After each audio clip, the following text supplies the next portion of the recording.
Hi there everybody, Ollie here, aka Secret Nimbus here, another episode of Magic Duels. So for today's deck tech, I'm going to be looking at my Rakdos Aristocrats sack deck. So I have done one of these before, but there were a few cards that I wanted to add in to basically just improve it, have a bit of fun with it, and I've been wanting to go back and revisit a Rakdos deck essentially for a little while now. So yeah, to start off with, we've got the Goblin Arsonist, so a 1 mana 1/1 that when it dies we get to ping 1 damage wherever we please. So when we're sacking it for things such as our Bloodflow Connoisseurs, we can basically use it to points of damage wherever we want. We've got Carrier Thrall, so a 2 mana 2/1, then when it dies it summons an Eldrazi Slan creature token, which we can essentially use to destroy it twice and then pump up something like Bloodflow Connoisseur twice or Nantuko Husk twice. Then got a couple of copies of Dragon Fodder just as either early game blockers against aggressive decks or as fodder for our Aristocrats later on. One copy of Liliana because that's all we can run, but so we've got Liliana Heretical Healer. So whenever so she's a 2/3 lifelinker, and whenever a non-creature token we control dies, including an opponent's one that we've mind controlled essentially, we get to flip her into her Planeswalker form, and then she's got the ability to force people to discard, return a creature from the graveyard to the battlefield, and then also the emblem where we get to return creatures from the graveyard to our battlefield under our control whenever they die, which is kind of awesome. Oops, a daisy. Didn't want me to do that. Okay, so we've got 3 copies of Fleshbag, so a 3 mana 3/1, which basically when it enters the battlefield we get to, each player has to sacrifice a creature. So we can either sacrifice this, or we can sacrifice something like one of the Dragon Fodders, the Carrier Thrall, the Goblin Arsonist, and then keep the 3 power Fleshbag Marauder around. Next up we've got the Bloodflow Connoisseur, so a 3 mana 1/1 that we can then sacrifice a creature whenever we want, so it's sorcery speed sacrifice, which is always awesome, and then we get to put a +1/+1 counter on it. I tend to run more Bloodflow Connoisseurs to Nantuko Husk just because her her Aristocrat pump bonus is permanent, whereas Nantuko Husk's is only temporary. It's greater than Bloodflow Connoisseur, but again it's temporary for that turn.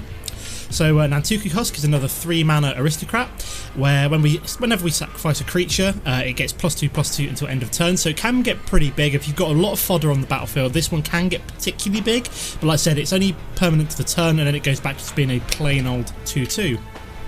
Next we've got 4 copies of Act of Treason, so a 3 mana steal spell, so you get to control target creature until end of turn. We also untap it and it gains haste, so we can use it to attack and then sacrifice it to one of our Aristocrats. Got Kalitas, so he's a pretty awesome card. So he's a 4 mana 3/4 with lifelink. Whenever a non-creature token an opponent controls dies, we get to put a zombie creature token into play.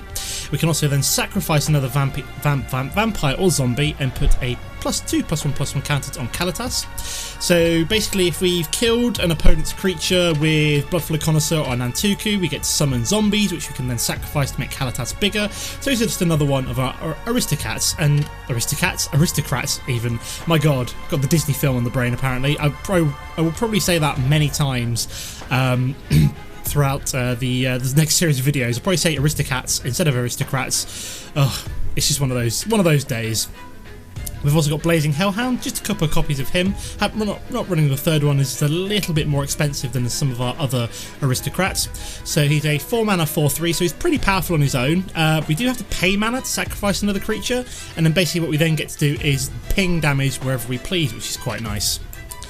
Couple of copies of Languish. This is more to just kind of control the board a little bit. If we are being aggroed down early game and we happen to have a copy of Languish in hand, we can then kind of sweep it away and then hopefully reset a little bit.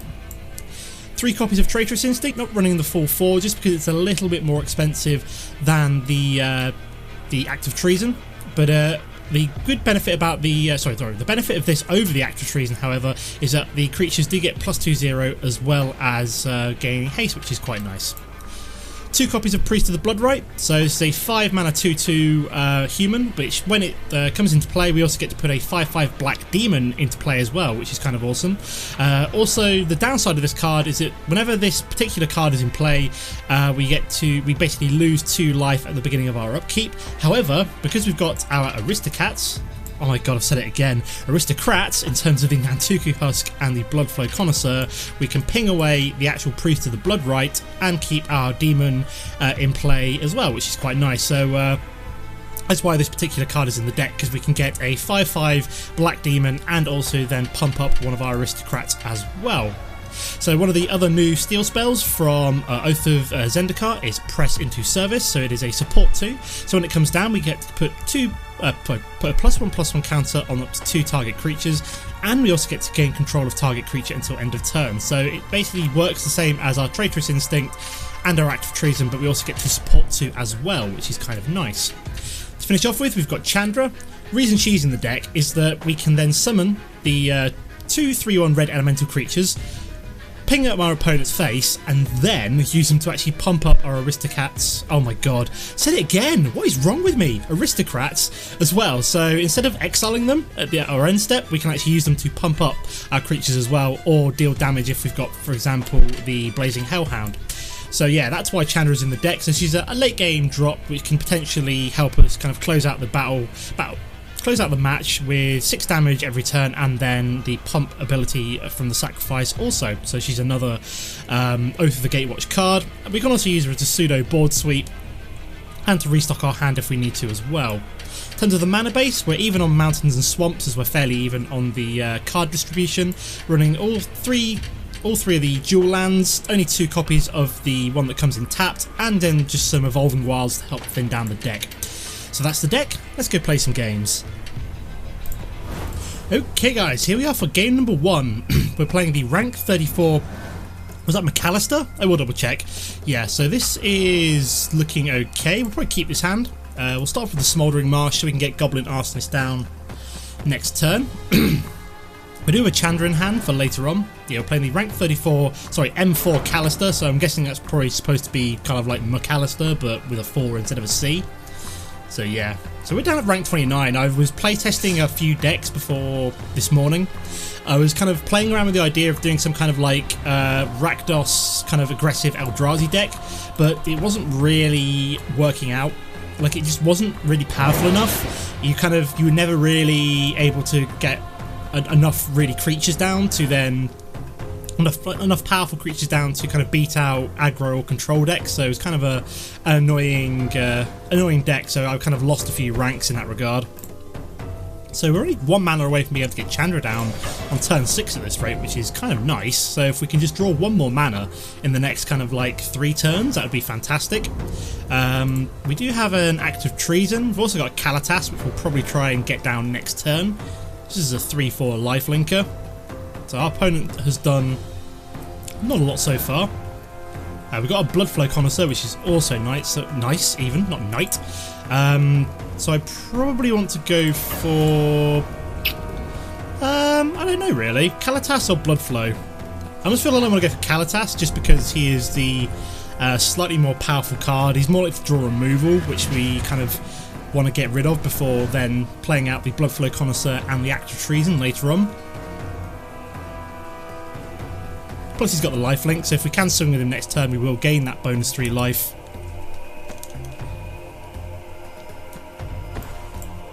Okay, so what we got here then, a Wall of Resurgence, so he will get the 3/3 land, so interesting. I'm probably going to play out Bloodflow Connoisseur here. We do have another Act of Treason, so this could be pretty funny next turn when I grab his...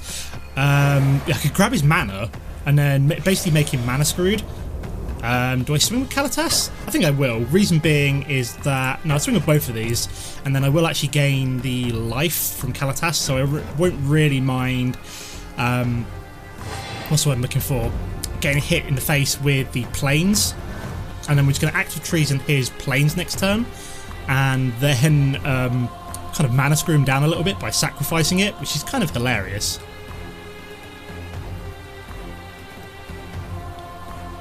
Especially if he's like, especially if he's got no more mana, that will basically just set him back like no end. I assume if he had a mana already, okay, what we got here then, Lifespring Druid, so that will allow him to basically put 1 mana of any colour into his mana pool. So we're going to grab. Do I grab both of these? Or do I grab the Lifespring Druid and the planes here, and then just swing with all of them? I think I do, because that's kind of hilarious. Just completely set him back here. God, that is just troll. So we're just going to swing with all of these. I'm assuming he might block Kalitas, or yeah, he's going to block Kalitas.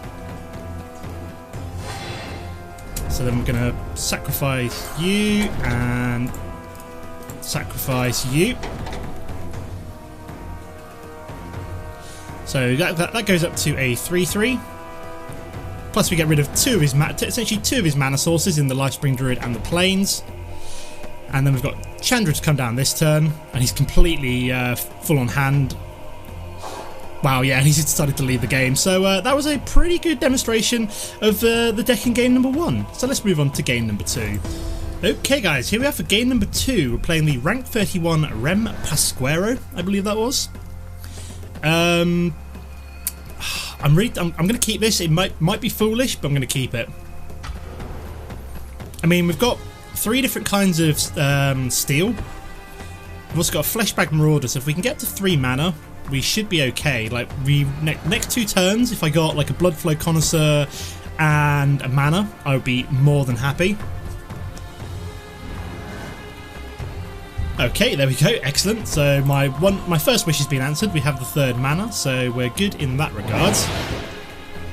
Now what we need is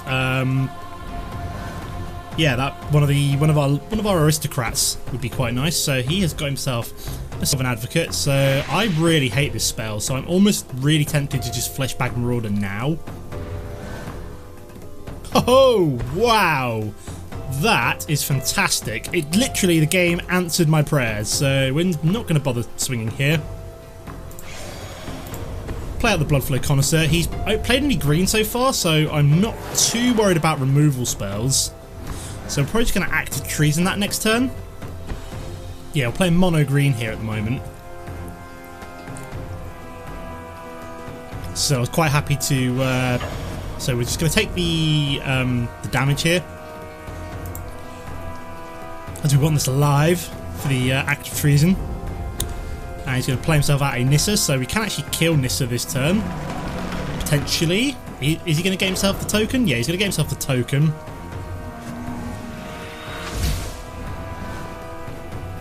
Okay, so we are going to Act of Treason you. Grab you, swing with everything at Nissa, I think. Is he going to block? I'm assuming he won't bother because Nissa's going to die anyway. No, not quite. I would have to ping the Goblin Arsonist if he decided to block it, for example. Okay, interesting choice. He decided to let Nissa die. I'm not sure I would have done that personally. I probably would have blocked one of the creatures and then allowed this to live with the plant token. That almost seems like a bit of a waste. Especially as we have more like Acts of Treason and stuff to come. Okay, so we do have the press into service, so I'm going to do this now. Reason being is that we're going to grab... Actually, no. Is there any point in grabbing that, or do I just Fleshbag Marauder you? I'm just going to ping it anyway, so... so Daisy, cancel that. Yeah, let's scry you, grab you, swing with... What's he going to do?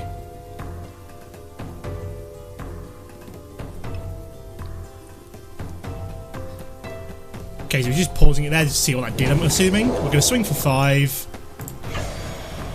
Yeah, no point swinging with you. You're not going to do anything anyway.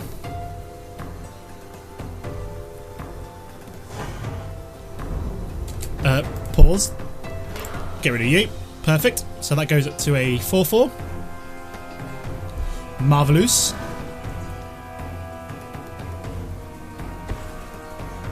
Okay, so he's got himself a Sunblade Elf, so a fairly crappy elf with no white mana in play. Okay, do I just Act of Treason that? Yeah, I'm just going to Act of Treason you. Swing with all of these guys, and then again just keep pumping up my Bloodflow Connoisseur. Got a Fleshbag Marauder in case he plays out one creature next turn. Oh yeah, we can also play the Fleshbag if we want to, but we don't. Can make you a 5/5 and then carry on. So if he plays out one creature again, we've basically won at this point. Okay, yeah, we just won here because unless he can block one of these two. So we just swing for 7 and then ping the Goblin Arsonist for the final one.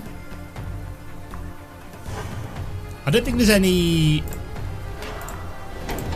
What's the word? I don't think there's any green spells which are instant and allow him to gain life, so yeah. It's a win for game number 2, guys. I think we'll do a third game as we've got time, so I'll see you in a sec. Okay, guys, here we are for game number 3.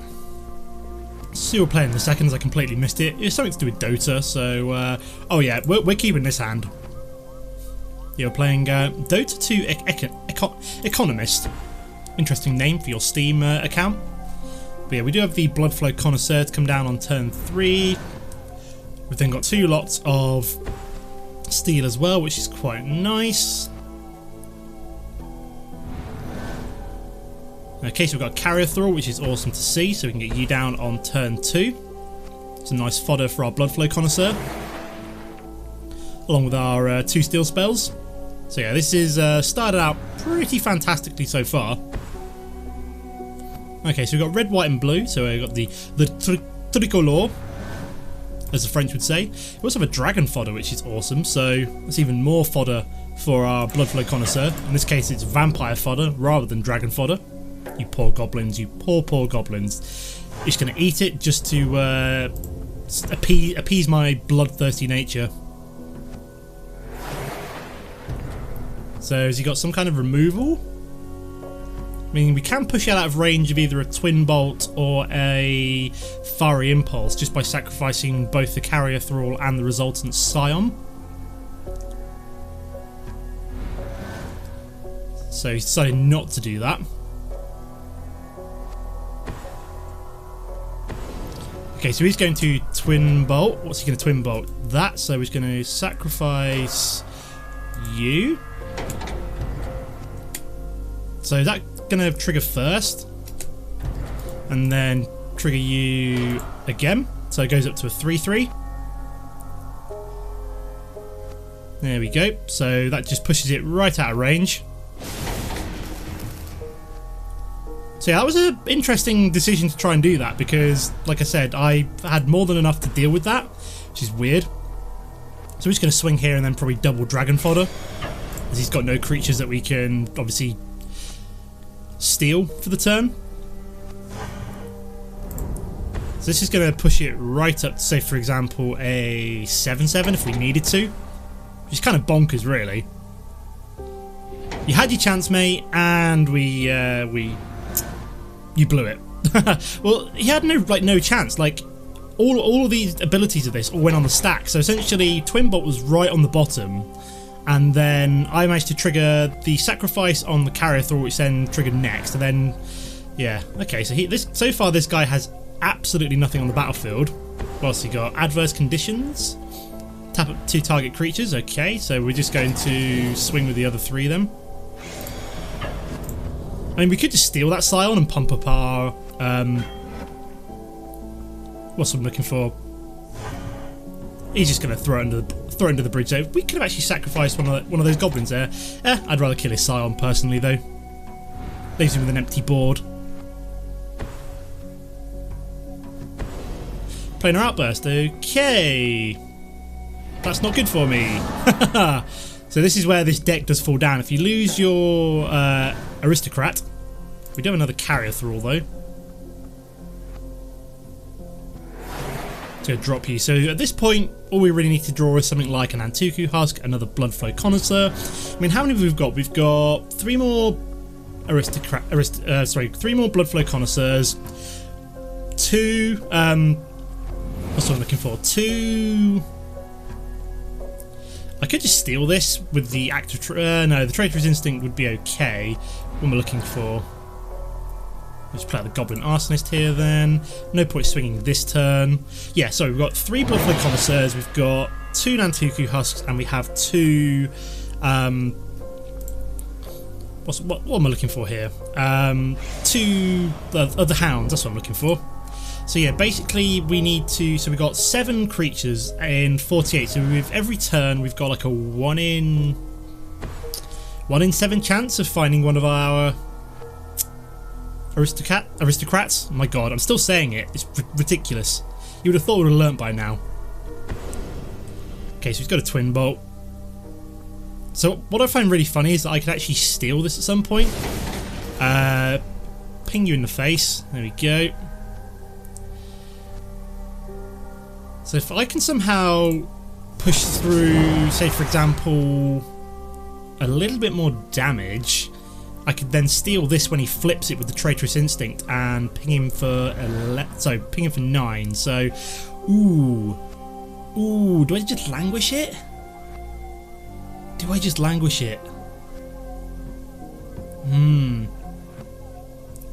It's tempting to just. I'm going to languish it because I don't really want that coming down. I need to just buy a bit more time before eventually finding my, again, one of my other aristocrats. Yeah, Planar Outburst definitely set me back. We probably would have almost won by now if he hadn't done that. Do have another Languish, which is quite nice. So 2 Languishes in a row. Wow, that is some seriously weird shuffling there. Okay, so this is looking like our long game for the day.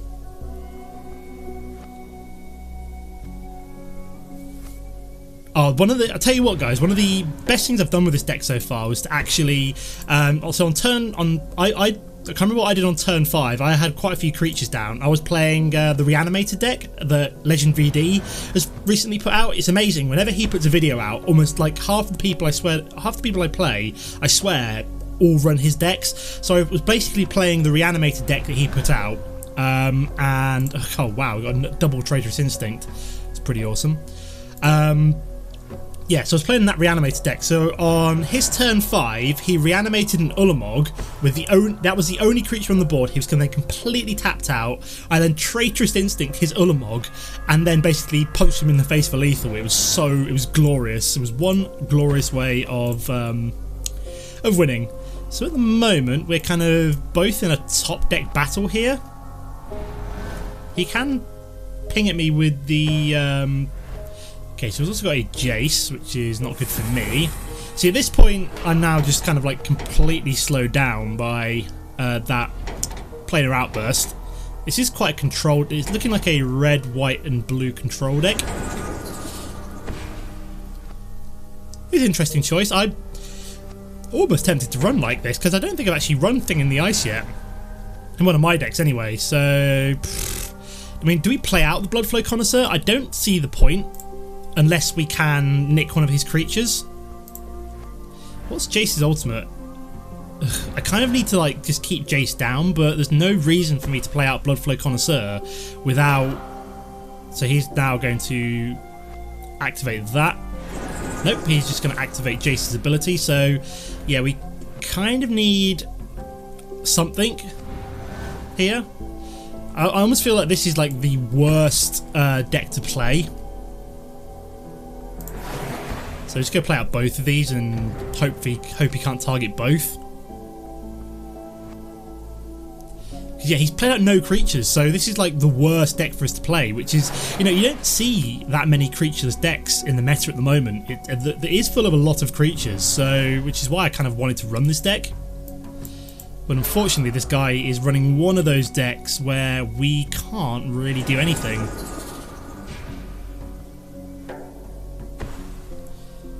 Okay, so he's got a Reflector Mage, so at least we've got something we can steal now, which is good.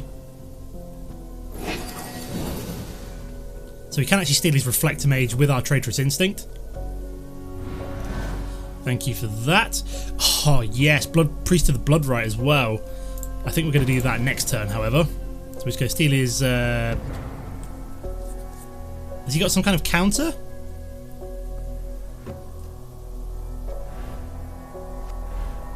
Or is he just pausing because he doesn't like the fact I'm about to nick his Reflector Mage? No, he's got a Brutal Expulsion, so he's just going to basically bounce that back to my hand. And kill my Bloodflow Connoisseur. Okay. That's not nice. And Traitorous Instinct then... so what did he do there then? Oh, I see. So he bounced back his Reflector Mage and then killed my Bloodflow Connoisseur. Fair enough. I did not see him.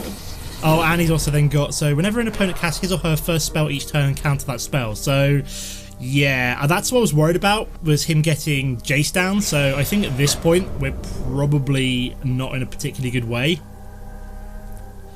So unless we get like some cheap spells, which is going to allow us to get more of our threats down. Like at this point I almost need to just get something like a Goblin Arsonist or Liliana. Can we afford both you and... So we've got 6 mana at this point. What do we do? So... Do I drop the Nantuko Husk? Oh god, this is a nightmare. This is nightmare fuel right now. And then basically he can then just bounce back. Even if we manage to get something out here, he can then just bounce back with the Reflector Mage. Oh god, this is just the worst, basically. So he just counters our first spell. I just don't think we can win this, just because of the fact of this emblem. So yeah, I'm probably just going to concede here and give him that one. Okay guys, so that is my red and black Saktos deck. Apart from that last game where we just played a very creature light deck and didn't really have the ability to steal too many creatures. The first 2 games were very, very successful. Unfortunately, the 3rd game was not, but that's just the way of the draw. You know, we played a very heavy control deck who was able to then screw us over a little bit. So yeah, as always guys, don't forget to comment and like if you've enjoyed the episode. If you're new to the channel, it's always nice to see you hit subscribe. But apart from that, thanks for watching and I'll see you next time. Goodbye.